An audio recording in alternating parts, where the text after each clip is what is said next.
પુષ્ટિ સંહિતા ભાગ બીજો, પાના નંબર 204. મોરારદાસને ઠાકોરજી સમજાવી રહ્યા છે સૃષ્ટિના જીવ વિશે. એ આપણે વાત લઈશું. આ છે રવજીભાઈનો માંડવો, મંડપ કરે છે રવજીભાઈ અમદાવાદમાં. એ માંડવામાં ગોપાલાલજી વચનામૃત કરી રહ્યા છે. એ આપણે લઈશું 204 પાના નંબર ઉપર. ગોપાલાલજી તેલ તિલકનો ભાવના સમજાવી રહ્યા છે અને પછી છેલ્લે એમ સમજાવે છે કે આ સર્વ અલૌકિક લીલા સંબંધી રસ ને પ્રગટ કરે છે.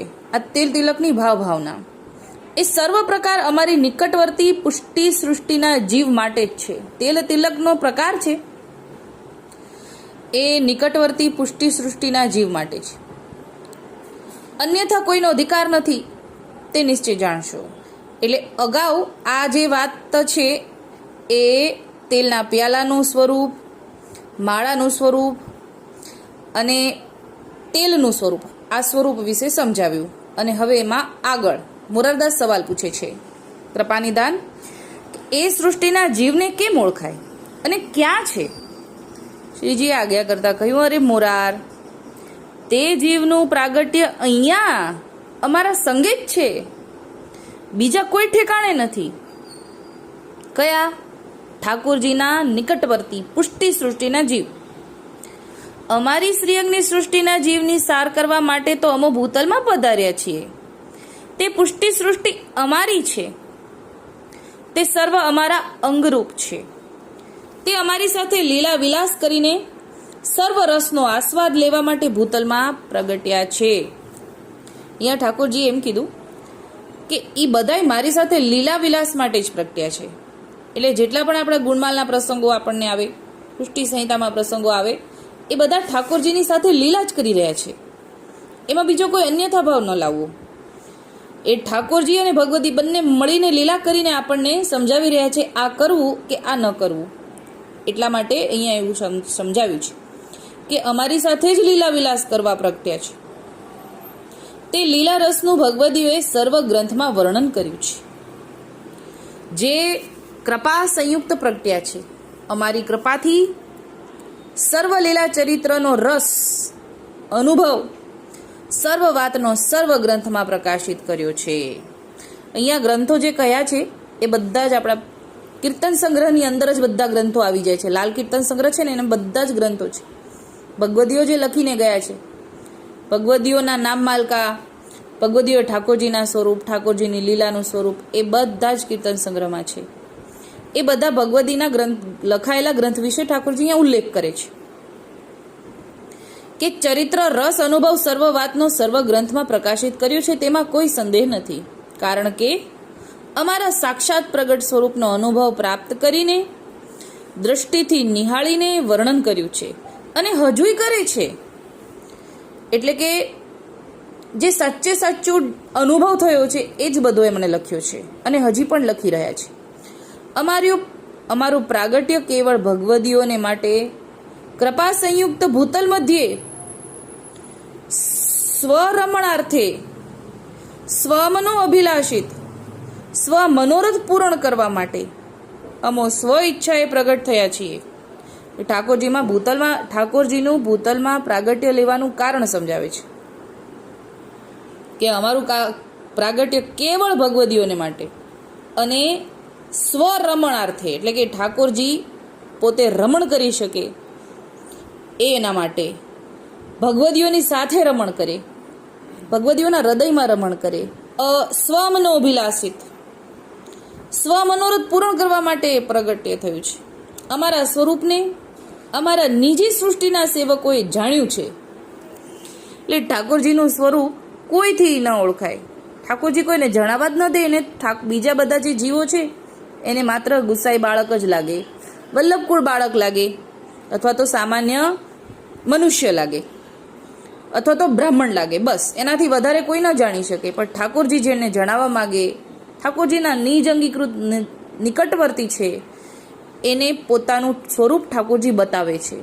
દ્રષ્ટિદાન કરીને બતાવે, ચરવી ટોગાર પધરાવીને બતાવે, વચનામૃતની વાણી દ્વારા પધરાવે. એટલે અહીંયા ઠાકોરજીએ ઉલ્લેખ કર્યો કે અમારા સ્વરૂપને અમારા નિજી સૃષ્ટિના સેવકોએ જાણ્યું છે. જે અનુભવ પ્રગટ થયો તે પ્રકારે અમારા યશ ગુણગાન દ્વારા અમારી સ્વરૂપ નિષ્ઠાનું વર્ણન કર્યું છે. ડુસાભાઈ કીધું ને કે પ્રગટ પ્રસંગે વાણી વહી, એટલે કે જે અનુભવ થયો એ પ્રગટ પ્રસંગ છે, એ દર્શન થઈ રહ્યો છે અને વાણી પણ અહીંયા વહી રહી છે. એવી રીતે જેવા કે ગોપાલદાસ, લક્ષ્મીદાસ, મોરારદાસ, કાનદાસ, કાયસ, કશિયો રાજગર, નરસિંહ ભટ્ટ, રાઘોદાસ, કેશોદાસ એ સર્વેના ગ્રંથ પ્રમાણ છે. એટલે આ બધા ભગવદીઓના ગ્રંથ પ્રમાણ માનીને ચાલવાની આજ્ઞા છે. ગોપાલદાસ ભાનો ગ્રંથ આપણે પુષ્ટિ સંહિતામાં જ અંદર આવી જાય છે. ઘણી બધી વખત પાછા બાબા લઈ લે છે કે ગોપાલદાસે લખ્યું છે તો આપણે લઈએ. એવી રીતે મોરારદાસ તો કે રસમાલિકા રસ તરંગ, કાનદાસ કાયસ તો કે વચનામૃત.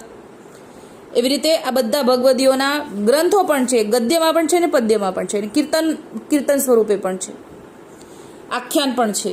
આ બધાનો ઉલ્લેખ ઠાકોરજી અહીંયા કરી રહ્યા છે. તે અનુભવ સાધ્ય, કૃપા સાધ્ય છે, તે નિકટવર્તી છે, તે જ જાણે. અમારી કૃપા સર્વ ઉપર છે, પણ કૃપા ભાજન બનવું અતિ કઠિન છે. એટલે આપણે એમ થાય ને કે ઠાકોરજી કૃપા કરે તો થાય, પણ ઠાકોરજી બધા પર કૃપા કરે છે, પણ આપણે કૃપા ભાજન નથી. કૃપા ભાજન, ભાજન એટલે કે પાત્ર, ભાજન એટલે પાત્ર. કૃપા પાત્ર બનવું જોઈએ. એટલે કે આપણું પાત્ર છીછરું હોય તો એમાં પાત્રની અંદર સમાય નહીં, કૃપા ન સમાય, આપણે ઝીલી ન શકીએ. એટલે કે અમારી કૃપા તો સર્વ ઉપર છે, પણ કૃપા પાત્ર બનવું કઠિન છે. તેમાં એક પ્રેમ પ્રધાન છે. પ્રેમ, મોરાર પ્રેમ. ઠાકોરજી અહીંયા ચાવી પણ આપી દીધી કે કૃપા પાત્રતા કેળવવા માટે મુખ્ય પ્રેમ જોઈએ. જો સાચો ઠાકોરજી પ્રત્યે નિસ્વાર્થ પ્રેમ થાય, આપણે કંઈક કામના વગરનો પ્રેમ થાય, ઠાકોરજી પાસેથી આપણે કાંઈ જોતું નથી, માત્ર ઠાકોરજીનું સુખ વિચારવું છે, એવો ભાવ થવા માંડે ને તો પછી પાત્રતા વધતી જાય, મોટી થતી જાય, અને પછી ધીરે ધીરે આપણને ઠાકોરજી કૃપા કરે છે એ દેખાવા લાગે. ઠાકોરજી તો કૃપા કરે જ છે, પણ આપણને પછી દેખાવા લાગે. અને જે અમારા નિકટવર્તી અંગીકૃત જીવ છે તેના ભાવનું વર્ણન શું કહું? ઠાકોરજી એમ કે શું કહું, એમ બહુ બધી છે, એ લોકોનું વર્ણન તો બહુ બધું છે, પણ હું કેટલું કહું એમ કે છે. તેની લગન કહું કે તેની આસક્તિનું વર્ણન કહું? તેની અનન્યતા કહું કે એની ટેક કહું? એના સ્નેહ ભાવનું તો શું કહું? બોલો, ઠાકોરજી એમ કહે છે. એટલે ઠાકોરજી આ બધા ભગવતીથી વશ છે, આમનાથી જ વશ છે. તેનો પ્રેમ ભાવ, અટલ શ્રદ્ધા, વિશ્વાસ અમારા શરણદાનમાં જેને છે, એવા ભગવતીના ભાવ અને લક્ષણનું શું કહું? જે અમારી સૃષ્ટિના સમાર્ગી ગ્રંથમાં અનુભવી ભગવદીઓએ તેનો ઘણો પ્રકાર કહ્યો છે. એટલે હું તો કેટલું કહું, ભગવદીઓએ બહુ બધો પ્રકાર લખી ગયા છે સમાર્ગી ગ્રંથોમાં. ભગવદીઓએ એ મારા વાલા ભગવદીઓના જ વર્ણન કર્યું છે. તેના કોટિવિધ ભાવ ભેદ પ્રકાર કેમ કહ્યો જાય? એટલે કે એના ભાવનો પ્રકાર તો કેમ કહ્યો જાય, એ કોટિવિધ ભાવ, એટલે એ પણ બહુ બધો છે, કોટી કહી દીધો. તે તો પુષ્ટિ ભગવતીના સમાગમથી અનુભવવામાં આવે. અનુભવથી સાનુભાવ સર્વ લીલાનો અને સ્વરૂપનો થાય. જો આપણે શરૂઆતમાં કાંઈ ન અનુભવી કરી શકીએ, પણ ભગવતીની સાથે રહીએ ને તો ધીરે ધીરે આપણને એ બતાવે કે આ યોગ્ય છે, આ નથી, આવી રીતે આનો આવી રીતે ભાવ થાય, તો ધીરે ધીરે આપણે આગળ વધીએ. એટલે સંગ કરવાનો ઉપાય છે. પુષ્ટિ રસ સર્વથી ન્યારો છે. ન્યારો મોરાર, ન્યારો જે મનોરથ કરીને સિદ્ધ થાય છે. જેવો મોડબંધી મનોરથી એવો અંગીકાર થાય. અત્યારે આટલું જ બોલીને મારી નાની વાતને વિરામ આપું છું. આમાં આપણે ઠાકોરજીના જીવ, સૃષ્ટિના જીવ ઓળખાય કેવી રીતે, એ આપણને મોરારદાસ પ્રશ્ન પૂછતા હતા. ઠાકોરજી એમ સમજાવ્યું કે એ બધું ગ્રંથમાં લખેલું છે. ગ્રંથમાં જે લખ્યું છે એ પ્રમાણે જો ભગવતી આપણને દેખાય ને તો ઈ મારા છે, એમ સમજાવે છે ઠાકોરજી. અત્યારે આટલું જ બોલી મારી નાની વાતને વિરામ આપું છું.